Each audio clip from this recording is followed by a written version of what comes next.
మీరు ఎప్పుడైనా గమనించారా? కొన్ని పక్షులు ఆహారం తిన్న తర్వాత చిన్న చిన్న రాళ్లను కూడా మింగుతుంటాయి. ఎందుకంటే వాటికి మనుషుల్లా పళ్ళు ఉండవు. అయితే అల్లా వాటికి ఒక అద్భుతమైనటువంటి వ్యవస్థను ప్రసాదించాడు. ఆ రాళ్ళు పక్షి కడుపులోని గిజాడ్ అనే ఒక ప్రత్యేక భాగంలో చేరి అక్కడ ఆహారాన్ని బలంగా నలిపి చిన్న చిన్న ముక్కలుగా చేస్తాయి. దీనివల్ల ఆహారం సులభంగా జీర్ణమవుతుంది. శాస్త్రవేత్తలు ఈ రాళ్లను గ్యాస్ట్రోలిత్స్ అని పిలుస్తారు. అనేక పక్షులు తమ ఆహారాన్ని సరిగా జీర్ణం చేసుకోవడానికి ఈ సహజ వ్యవస్థపై ఆధారపడతాయని పరిశోధనలు తెలియజేస్తున్నాయి. ఈ అద్భుతమైన వ్యవస్థను చూస్తే ఖురాన్లోని ఒక ఆయత్ గుర్తుకు వస్తుంది. అల్లా ఇలా సెలవిస్తున్నాడు, ఆయనే ప్రతి వస్తువును సృష్టించి దానికి తగిన విధంగా ఒక నిర్ణీత వ్యవస్థను ఏర్పాటు చేస్తాడు.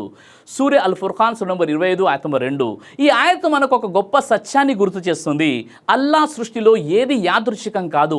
ప్రతి జీవికి దాని అవసరానికి అనుగుణంగా అద్భుతమైన వ్యవస్థను ప్రసాదించాడు. మనిషి అయినా పక్షి అయినా చీమ అయినా ప్రతి సృష్టిలో ఆయన అపారమైన జ్ఞానం కనిపిస్తుంది. పక్షులకు పళ్ళు ఇవ్వలేదు, కానీ వాటి స్థానంలో గిజాడ్ను మరియు దానికి సహాయపడే రాళ్లను ఉపయోగించే అద్భుతమైన విధానాన్ని ఇచ్చాడు. పాత రాళ్ళు పనికి రాకపోతే అవి బయటకు వెళ్ళిపోతాయి. పక్షులు మళ్ళీ కొత్త రాళ్లను మింగుతాయి. ఇదంతా అల్లా యొక్క అపారమైన జ్ఞానానికి, శక్తికి నిదర్శనం. సుబ్హానల్లా. ఈ వీడియోని లైక్ చేసి ప్రతి ఒక్కరికి షేర్ చేయండి.